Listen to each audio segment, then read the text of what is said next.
کوچنیان خو نه راونړېدله. یا کشنان بچاو شو.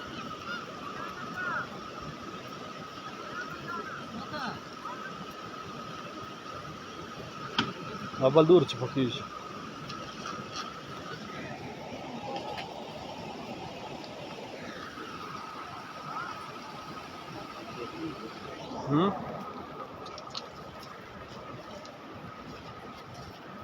دا مسجد په سیر باندې دا خبرونه راوي نو الله پاک خیر پیش کړي. سبحان الله وبحمده سبحان الله العظیم.